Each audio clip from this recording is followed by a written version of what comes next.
La voiture s'arrête à l'entrée d'Amber Road Estate, et la voilà, un manoir au milieu des vignes qui brille comme un trésor sous le ciel violet de la Napa Valley. Ma tenue vert mousse, celle pour laquelle j'ai économisé chaque centime au cours des 3 derniers mois, ressemble soudain à un chiffon face à tant de luxe. Des lustres en cristal projetaient des lumières dansantes à travers les immenses fenêtres. Les fontaines à champagne reflètent les derniers rayons dorés du soleil. Un quatuor à cordes joue une mélodie classique qui flotte au-dessus des jardins parfaitement entretenus. Ma sœur a dépensé une fortune de $140 000 pour créer ce mariage de rêve, mais elle n'a pas caché une seule seconde à quel point elle me méprisait. J'ajuste mon rouge à lèvres sur le miroir de mon sac, me réservant quelques instants avant d'affronter la foule. Le reflet me rend l'image que j'avais si longtemps répétée, sereine, impeccable, indifférente.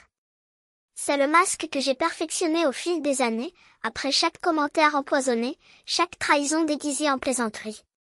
Il est enfin là, Aria, je pense, tandis que Sloan s'approche, drapé de soie blanche et d'un parfum qui doit coûter plus cher que mon loyer.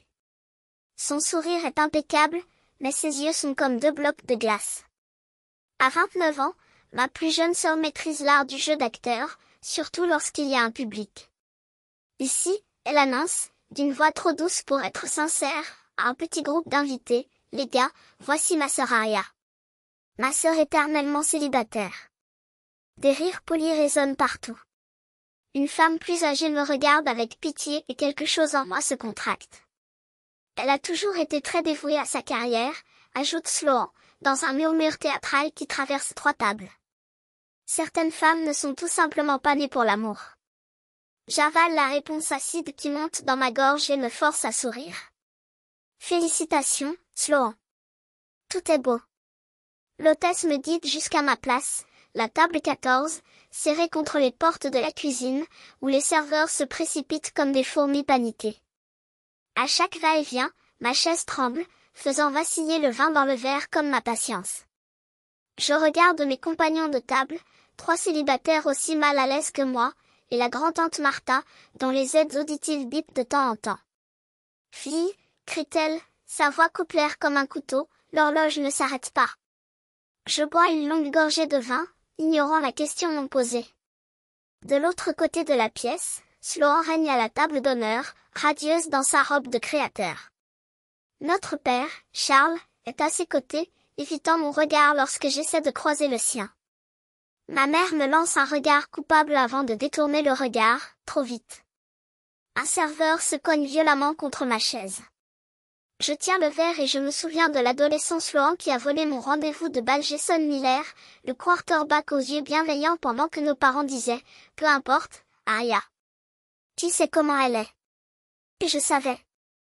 Je savais exactement à quoi elle ressemblait, celle qui prenait toujours tout, alors que j'étais celle qui était raisonnable, celle qui cédait, celle qui ravalait sa frustration pour maintenir la paix. Pendant le dîner, Sloan tapote son verre de cristal et porte un toast. Son discours est un chef-d'œuvre d'éloge empoisonné, enveloppé dans du papier cadeau. À ma sœur aînée, mon plus grand exemple, dit-il en levant le verre vers moi. À Aria, tellement mariée à son travail qu'elle en a oublié de trouver un mari. Le rire se répand comme une tache. Je garde le sourire, même si j'ai mal aux joues à force d'essayer si fort. Une femme à la table voisine murmure à son amie, assez fort pour que je l'entende, la pauvre. Plus tard, alors que les invités se pressent à l'heure de l'apéritif, Preston est banquier d'affaires, joueur de tennis et maintenant mon beau-frère me repère seul au bar et me fait signe de rencontrer sa famille. C'est Aria, la sœur de Sloan, qui nous présente. Elle dirige le marketing dans cette entreprise technologique de Seattle. Avant que je puisse ajouter quoi que ce soit, Sloan apparaît, passant son bras autour de Preston comme s'il était un trophée. Voici ma sœur, annonce-t-il à ses proches, sur un ton qui ne laisse aucun doute, la vieille fille de la famille. Les réactions varient entre des rires gênés et des regards de pitié. Une dame me serre la main. Il est encore temps, chérie, je te le garantis. Avez-vous déjà pensé à congeler vos œufs? Ma nièce l'a fait l'année dernière. D'autres se joignent à nous avec des suggestions utiles, applications de rencontres, gentils amis célibataires, conseils sur la façon de porter des couleurs plus féminines que le vermouth. J'acquiesce et souris, comme je l'ai toujours fait, comme on m'a toujours appris à le faire. Lorsque le photographe rassemble tout le monde pour des photos de famille, il ne demande que les proches et m'éloigne d'un geste du groupe. Je regarde mes parents flanquer Sloan et Preston, rayonnant de fierté, tandis que je me tiens sur le côté, tenant une coupe de champagne qui n'a plus bon goût. Je me réfugie dans la salle de bain, verrouille la porte de la douche et pose mon front contre le mur de marbre froid. Le téléphone portable indique 20h30. La fête dure jusqu'à minuit. J'enlève mes chaussures, sentant le sol froid sur mes pieds. Pendant une seconde, je pense à partir, à appeler une voiture et à inventer une excuse boiteuse à propos d'une migraine. Il me serait si facile de m'enfuir, de m'épargner encore 4 heures de cette humiliation calculée. Mais c'est exactement ce qu'elle veut. Exactement ce à quoi elle s'attend. Je remets mes chaussures et redresse mes épaules.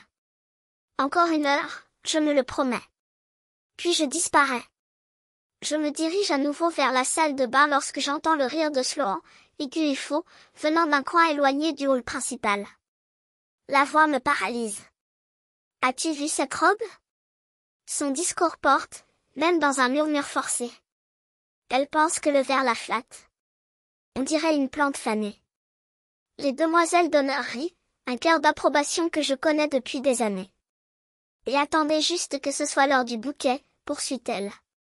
Je vais y jouer directement et demander au DJ d'annoncer que c'est la prochaine fois. Comme si. Mes joues me brûlent.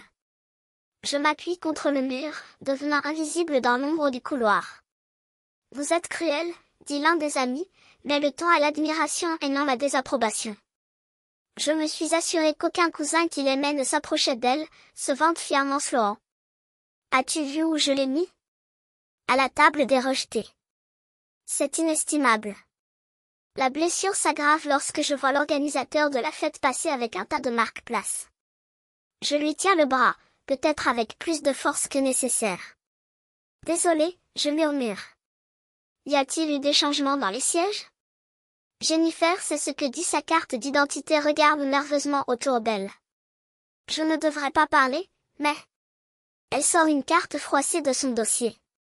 Aya Donovan, tableau 3, est écrite dans une calligraphie élégante. Tableau 3, avec mes parents. Où devrait être la famille? La mariée a demandé ce matin des changements de dernière minute, explique-t-il avec un regard mêlant pitié et professionnalisme. Je lâche son bras et hoche la tête alors qu'elle s'éloigne précipitamment. De retour à la réception, je vois ma mère rire de quelque chose que le père de Preston a dit. Nos regards se croisent une seconde, son sourire faiblit avant qu'elle détourne délibérément le visage. Tout autour de moi, des proches qui me connaissent depuis que je suis enfant éprouvent soudain une fascination inexplicable pour leur coupe de champagne lorsque je m'approche. Sloan n'a pas simplement changé de place. Elle a orchestré quelque chose de bien plus grand. Une symphonie d'exclusion, où chaque note était calculée pour me faire ressentir exactement ce qu'elle a toujours voulu que je ressente, seule, en arrière-plan, comme si je n'avais jamais été à ma place nulle part. La symphonie du rejet atteint son paroxysme et je me glisse par les portes-fenêtres qui mènent au jardin, respirant l'air nocturne parfumé à la rose et le sillage de parfums coûteux. J'ai mal aux pieds. Mes muscles du visage brûlent à force de sourire autant. J'enlève mes talons, prêt à marcher pieds nus sur la pelouse jusqu'au parking, quand quelque chose en moi se réorganise. Il ne s'agit pas de moi. Elle n'a jamais été traitée. Il s'agit d'elle. De l'insécurité qui la ronge comme la rouille sur l'acier poli. La révélation arrive avec une clarté perçante. Chaque commentaire venimeux, chaque humiliation chorégraphiée n'est pas une preuve du pouvoir de Sloan, mais de sa fragilité. Pour la première fois ce soir, je ne ressens aucune douleur. Je suis désolée. Je remets mes pieds dans mes chaussures. Je ne vous donnerai pas le plaisir de me voir m'enfuir. Pas aujourd'hui. Fais comme si tu étais avec moi. Allons-y. La voix grave me fait frissonner. Un homme émerge de l'ombre d'un treillis voisin, la lune dessinant les traits d'un visage que je ne reconnais pas. Grand, avec des épaules qui remplissent le costume ajusté comme une promesse. Cheveux noirs légèrement ébouriffés par la brise nocturne. Désolé. Je recule, mes doigts serrant le petit sac comme s'ils pouvaient me protéger. Bennett Walsh tendait la main. Le cousin de Preston de Boston. Et tu es Arya. Une pause. La sœur qui est systématiquement humiliée par sa fiancée. Votre franchise me déstabilise. Je ne sais pas de quoi tu parles. J'étais derrière la roseraie, en train de fumer, quand j'ai entendu ta sœur dire à des amis de Preston qu'elle t'avait isolé toute la nuit. Le visage de Bennett se durcit. Elle a décrit en détail ce que cela s'est passé. Il hésite, cherchant le mot juste. Calculé. Et tu me dis ça parce que personne ne mérite d'être traité comme ça. Sa voix est simple, presque décontractée. Surtout pour la famille. Quelque chose dans sa cruelle honnêteté me désarme, mais la fierté me fait lever le menton. Je n'ai pas besoin d'être secouru. Ce n'est pas du sauvetage. Un sourire presque imperceptible dessine ses lèvres. C'est la justice. Grande différence. Bennett m'a étudié pendant un moment. Écoutez, je ne suggère pas de prendre d'assaut la pièce ou de faire des histoires. Reviens avec moi. Faites-leur voir que vous n'êtes pas seul. Même pas vaincu. Petite victoire. J'examine l'offre, j'évalue les options. Partir serait plus facile. Plus sûr. Mais l'idée du triomphe de Sloan en réalisant que j'avais abandonné enflamme un entêtement dans ma poitrine. Une condition. Ne me dis pas à quel point tu te sens désolé pour moi. J'ai eu assez de pitié pour une nuit. Cela ne me viendrait même pas à l'esprit. Le respect dans ses yeux est un sentiment étrange mais bienvenu. Prêt? Bennett offre son bras. Après une seconde d'hésitation, j'accepte. Sa main repose respectueusement sur la courbe de mon dos alors que nous nous approchons des portes qui mènent à la réception. La chaleur de sa paume à travers le tissu fin de ma robe me stabilise d'une manière à laquelle je ne m'attendais pas. Nous entrons ensemble et le changement dans la pièce est subtil mais immédiat. Les têtes se tournent. Les conversations s'arrêtent. Sloan, qui règne près de la table des cadeaux, bégaye au milieu d'une phrase lorsqu'elle nous voit. Le prix de ce moment me frappe à mesure que nous avançons, je fais confiance à un étranger alors que la confiance n'est pas mon point fort. Je joue à un jeu auquel je n'ai jamais voulu participer. Mais les expressions confuses autour, les recalculs silencieux derrière les regards curieux, il y a là une victoire. Petit. Affronté. Mais avec Bennett à mes côtés, me guidant vers le bar, je ressens le premier frémissement d'une prise de conscience changeante parmi les invités. Peut-être que c'est suffisant pour le moment. Sa main reste sur ma taille alors que nous retournons à la table 14. La pression douce et ferme me rappelle que je ne suis pas seule. Alors que nous croisons des groupes d'amis de Preston, leurs regards nous suivent, intrigués par cette évolution inattendue. Arya. La voix de Sloan traverse le murmure. Elle se tient devant nous, la coupe de champagne serrée entre des doigts impeccablement peints, sa robe de mariée bruissant alors qu'elle change de position. Vous vous connaissez tous les deux? Sont-on dit qu'ils ne trouvent rien d'intéressant? C'est une accusation déguisée. La main de Bennett ne vacille pas. Nous nous connaissons depuis des années. Sa voix est douce comme des cailloux de rivière. Arya préfère simplement l'intimité. Je regarde le visage de ma sœur se transformer, les calculs tourbillonnant derrière ses yeux comme un ancien ordinateur traitant de nouvelles données. L'histoire ne correspond pas au récit qu'elle a écrit, et je peux presque entendre les engrenages grincer alors qu'elle essaie de s'ajuster. Drôle. Sloan penche la tête, ses boucles d'oreilles en perles captant la lumière du lustre. Je ne t'ai jamais entendu parler de Bennett auparavant. Elle se tourna vers lui avec un sourire fragile. Et tu n'as jamais parlé de ma sœur. Certaines connexions n'ont pas besoin de publicité. Répond Bennett en tirant ma chaise. Alors que je m'assois, Sloan s'approche, son parfum trop doux, trop fort. Quand exactement vous êtes-vous rencontrés tous les deux? Avant que je puisse répondre, la voix du DJ résonne dans les haut-parleurs. Mesdames et messieurs, dans 15 minutes nous aurons le traditionnel concours du bouquet. Surtout pour Arya Donovan. Une pause dramatique. Où es-tu, Arya? Préparons-la à attraper ce bouquet. Un projecteur balaie la pièce jusqu'à ce qu'il me trouve. Les invités se retournèrent, les uns souriant, les autres chuchotant. La chaleur de la honte me monte au cou. Sloan se redresse, triomphant, et retourne à Preston. Ma mère apparaît à mes côtés, sa robe en soie couleur thé faible. Ne fais pas de scène, chérie. Chuchoter.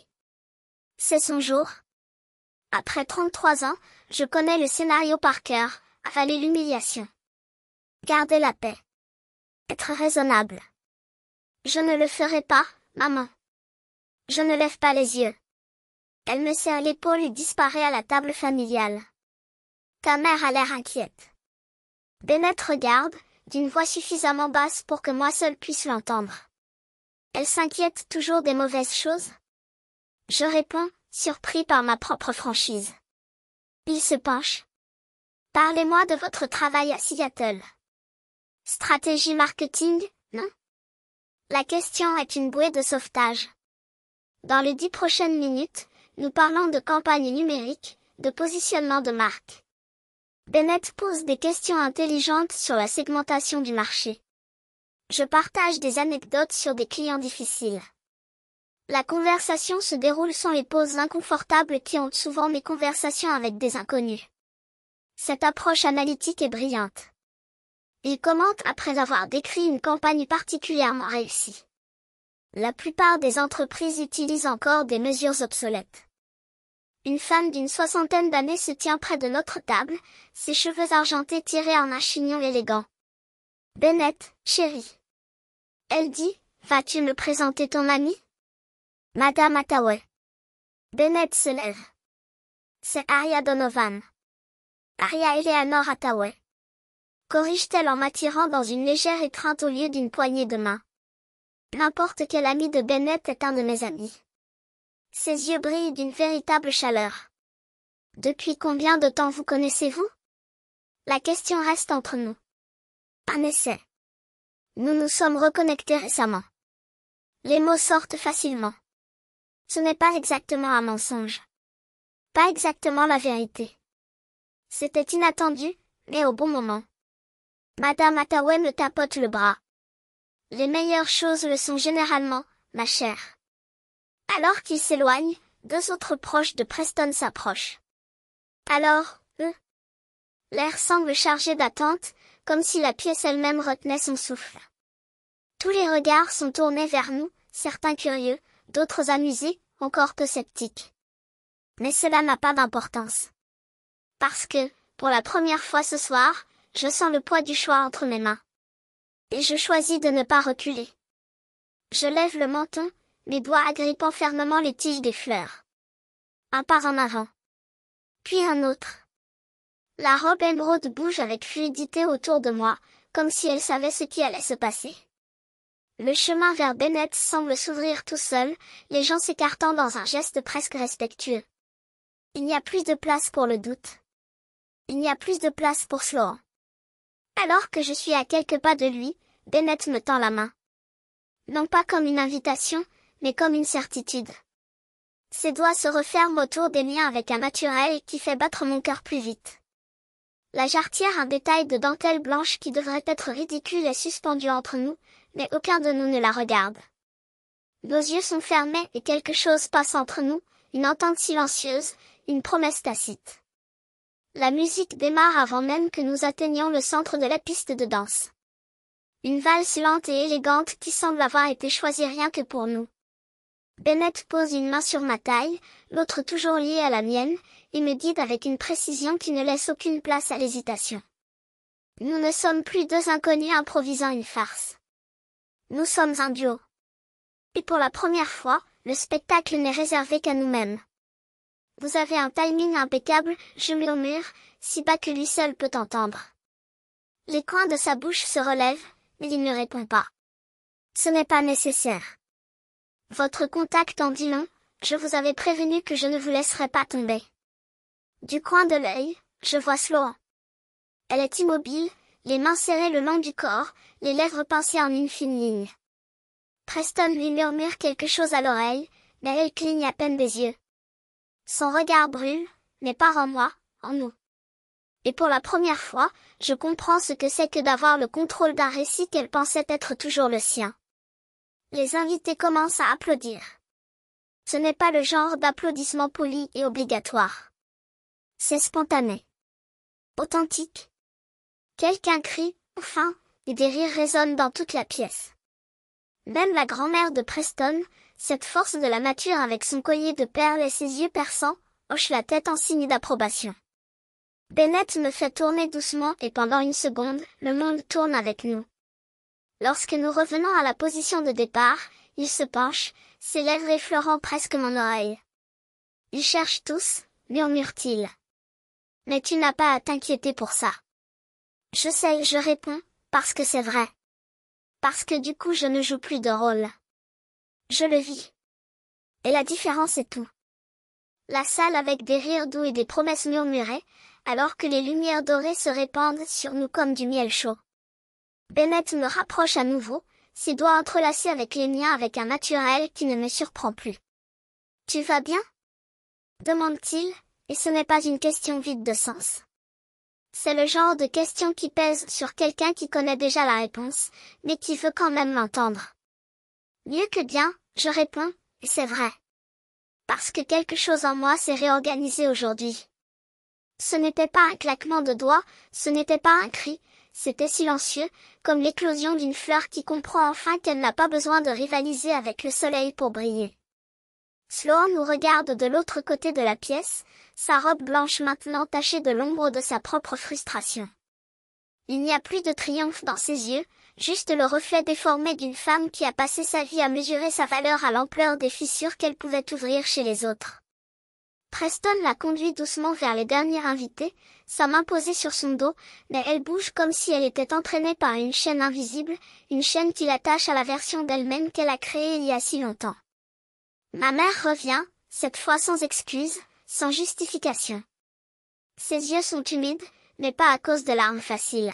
« Tu as été incroyable aujourd'hui, dit-elle, et pour la première fois, j'ai l'impression qu'elle me parle, pas à la fille qu'elle aurait dû être, ni à la version éditée de moi qui conviendrait mieux à ses albums de famille. J'aurais dû te défendre davantage. » Je ne réponds pas avec des mots. Au lieu de cela, je lui serre la main, un petit geste mais suffisant. Parce que certaines blessures ne guérissent pas avec des excuses, elles guérissent avec l'action. Et aujourd'hui, pour la première fois, elle a choisi d'agir. « Allez, Margaret, » l'interrompt mon père, d'un ton moins dur que d'habitude. « Laissez les filles. » Il tend le bras à ma mère, et elle le prend, le suivant vers la sortie comme s'il réapprenait à danser après des décennies de décalage. Bennett me regarde avec une expression que je ne parviens pas à déchiffrer immédiatement. « Qu'est-ce que c'était ?» je demande en penchant la tête. « Rien, répond-il, mais son sourire dit tout. J'admire juste la vue. » Je ris et le son sort avec légèreté, sans attache. « Attention, Bennett. Vous commencez à ressembler à un homme qui aime ce qu'il voit. Et si ça me plaît ?» Il s'approche, son souffle chaud contre ma tempe. « Et si ça me plaît beaucoup ?» Le monde qui nous entoure s'efface un instant. Il n'y a plus de salle de bal, il n'y a plus d'invités, il n'y a plus le poids des attentes des autres. Il n'y a que ceci, la promesse tacite que, peut-être, certaines histoires n'ont pas besoin d'être écrites seules. « Alors, dis-je en passant mes doigts sur le revers de sa veste, je suppose que tu devras l'essayer. » Son rire est sourd, intime, comme un secret partagé uniquement entre nous. Défi accepté. Et quand tes lèvres rencontrent enfin les miennes, ce n'est pas un baiser d'évasion, ce n'est pas un baiser de réconfort. C'est un baiser de commencement. Des possibilités. D'une femme qui comprend enfin qu'elle n'a pas à choisir entre être dure ou être brisée, qu'elle peut simplement l'être. Autour de nous, le monde continue de tourner. Mais pour la première fois depuis longtemps, je ne me soucie pas de la vitesse. Parce que maintenant, enfin, je suis dans le bon rythme. La piste de danse est désormais une mer de chaussures abandonnées, de talons au jetés sous les tables comme des armes rendues. L'air sent le gâteau fondu et le parfum qui a déjà perdu sa bataille contre la sueur et les heures. Je regarde tout depuis mon coin silencieux, savourant le goût doux et enfin légitime de ma propre dignité retrouvée. Jusqu'à ce que Sloan apparaisse à mes côtés, sa robe de mariée traînant sur le sol comme un soupir calculé. Arya. Ta voix est renversée, chérie, ce ton que tu utilisais seulement lorsque nous étions des filles échangeant des secrets sous les couvertures. Laissez ça derrière vous. La famille d'abord, non. Elle étudie mon visage, la vulnérabilité répétée, l'inclinaison de la tête pratiquer le même chiffre qui a fonctionné 1000 fois auparavant. Nous devons parler. Juste nous deux. Ses doigts effleurent mon bras. Entre sœurs. Preston comprend. Ces mots flottent entre nous comme du sucre en poudre, doux, fragile, au final, juste poussière. Avant que je puisse répondre, mon père apparaît à ses côtés, s'éclaircissant la gorge comme s'il desserrait le nœud d'une cravate invisible. Arya, chérie. Son ton est le même que toujours, celui qui dit ne me fais pas choisir entre toi et la paix. Peut-être qu'on peut arranger les choses. Pour les photos de famille. Le photographe veut que vous soyez encore plus ensemble, les filles. Ma mère se balance derrière lui, les yeux suppliants.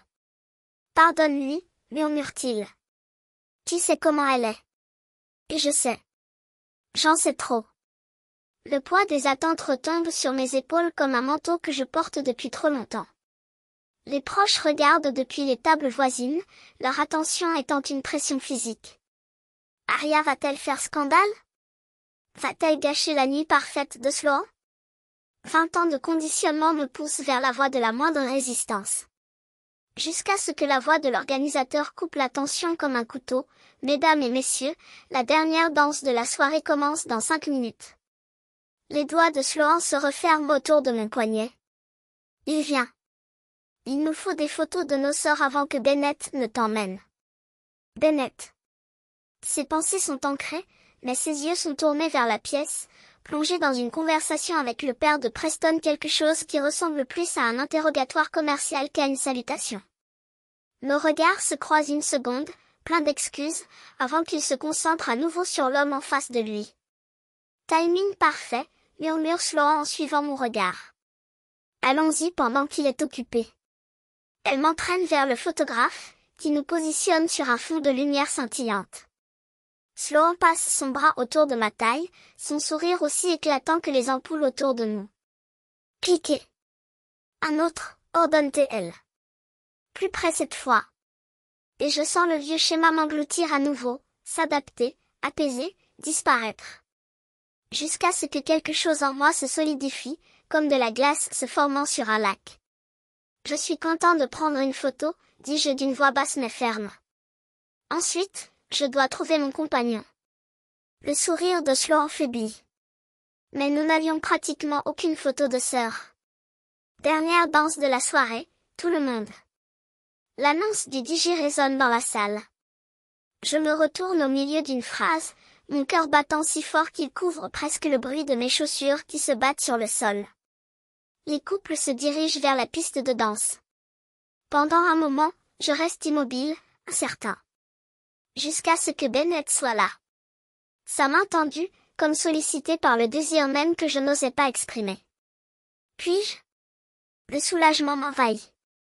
Oui. Nous nous dirigeons vers la piste de danse alors que les premières notes d'Atlas remplissent l'air.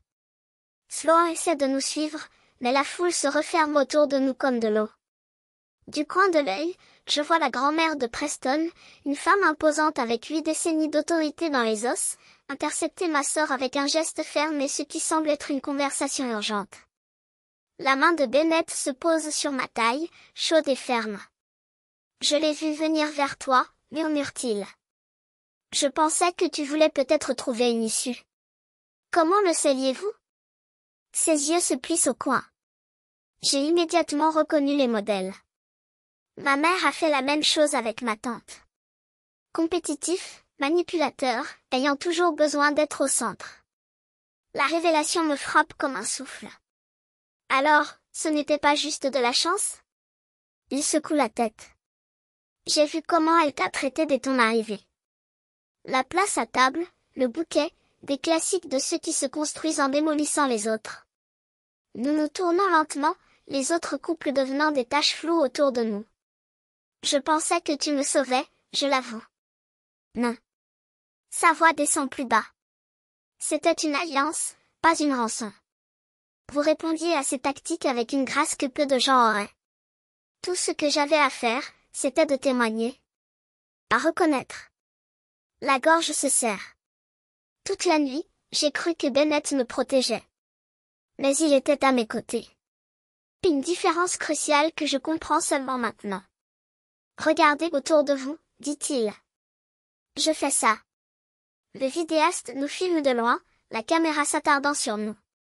Un couple plus âgé nous observe, la femme se penche pour murmurer quelque chose qui fait hocher la tête à son partenaire. Des proches de Preston, les mêmes qui sont venus me voir après notre première danse, lèvent leur verre vers nous. Personne n'avait besoin de preuves fabriquées de toutes pièces sur ce qui s'est passé ici, poursuit Bennett. Ils ont tout vu. Le contraste entre toi et Sloan.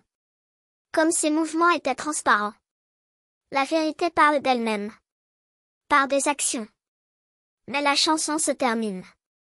Bennett me guide vers la consigne à bagages, où les invités se rassemblent déjà pour repartir. J'attrape mon écharpe et, comme invoqué par l'air même que nous respirons, Sloan émerge de la foule, le visage tendu avec une fureur à peine contenue. Vous avez transformé mon mariage en une opportunité de flirt. Le ton est bas, rien que pour moi. L'accusation plane entre nous, venimeuse. L'espace d'une seconde, je réfléchis à ce que j'ai toujours fait, je me suis excusée. Le réflexe conditionné depuis l'enfance. Mais cette fois, je soutiens son regard. Non, Sloan. Vous avez transformé votre mariage en un spectacle de qui vous êtes vraiment. Je n'élève pas la voix. Je ne corresponds pas à son intensité. Je dis juste la vérité qui a attendu des années pour être dite. Votre visage brûle. Elle ouvre la bouche pour répondre lorsque Bennett apparaît à mes côtés, mon manteau replié sur son bras. Prête à partir, Arya? Sloan nous regarde, quelque chose d'indescriptible traversant son visage avant de se retourner et de disparaître dans la foule. À l'extérieur, des lumières en forme d'étoiles éclairent le chemin menant au parking. Notre souffle forme de petits nuages dans l'air froid. Bennett m'accompagne jusqu'à la voiture, nos pas crissant sur le gravier, les étincelles des bougies romaines allumées au loin, peignant nos visages en or. Était-ce juste pour survivre ce soir, demande-t-il en s'arrêtant à côté de ma voiture de location. Je regarde les lumières tracer des motifs dans le ciel sombre. Les rires et la musique s'échappent encore de la salle. La nuit ne ressemble plus à une défaite, mais à un début. Ma réponse aussi entre une alliance temporaire et quelque chose aux racines plus profondes, quelque chose qui pourrait se développer au-delà de cette seule nuit de stratégie partagée et de connexion inattendue. Je le regarde et pour la première fois, je n'ai pas envie de courir. 3 mois plus tard, je me tiens à la fenêtre de mon appartement de Seattle, le téléphone collé à mon oreille, alors que l'horizon passe de l'ambre à l'indigo. La Space Needle brille sur le ciel sombre, un phare que j'ai pu voir différemment ces derniers mois. J'ai réservé pour demain dans ce restaurant de bord de mer que tu aimes, dit ma mère d'une voix hésitante qui me surprend encore. À moins que vous ne préfériez un autre endroit. C'est parfait, je réponds, laissant le silence respirer entre nous. Elle s'éclaircit la gorge. J'ai parlé de certaines choses en thérapie. À propos de Sloan. À moi-même. La lumière de la cuisine tombe sur la bague à mon doigt, une lueur émeraude qui semble palpiter à chaque battement de mon cœur. Ce n'est pas seulement une pierre précieuse, c'est la preuve tangible que ce qui se brise peut effectivement être reconstruit plus fort. Plus authentique. Bennett me regarde verser 2 verres de vin, ses yeux sombres reflétant quelque chose qui va au-delà de la fierté, c'est comme s'il voyait enfin la femme que j'ai toujours été destinée à être. Tu sais qu'elle va essayer quelque chose, n'est-ce pas? Sa voix est basse, mais pas prudente. Juste réaliste. Ce n'est pas un avertissement, mais une question, une de celles que seuls ceux qui vous connaissent parfaitement se posent. Je fais tourner le vin dans le verre, regardant la lumière danser dans le liquide ambré. Je sais. Et c'est exactement pour ça que je l'ai invité. Il ne répond pas tout de suite. Au lieu de cela, il me prend la main et passe son pouce sur les cicatrices que la vie a laissées, certaines visibles, d'autres non. Tu n'as rien à prouver à personne, Arya. Encore moins pour elle. Il ne s'agit pas de prouver. Il s'agit de clôturer. De regarder dans les yeux celui qui m'a un jour fait douter de ma propre valeur et de montrer sans parole, sans drame que son avis ne définit plus les contours de mon existence. Bennett sourit, de cette façon qui me fait mal à la poitrine de soulagement. C'est donc décidé. La pluie commence à tomber, légèrement, comme si le ciel conspirait aussi en faveur de cette nouvelle version de moi. En moi, quelque chose se met en place, comme la dernière pièce d'un puzzle qu'il m'a fallu des années pour assembler. Il n'y a plus de place pour la colère qui me consumait autrefois, ni pour le ressentiment qui me maintenait petit. Il n'y a de place que pour cela, le calme de quelqu'un qui comprend enfin que la liberté n'est pas l'absence de cicatrices, mais le courage de s'en servir comme d'une carte. Et demain, quand Sloan franchira la porte de ce restaurant en bord de mer, ce ne sera ni un ennemi ni un victime. Ce sera comme une femme qui, après un long moment, a appris que la paix n'est pas un prix que l'on gagne, c'est un choix que l'on fait. Tous les jours. Sur tous les jours où ça fait mal.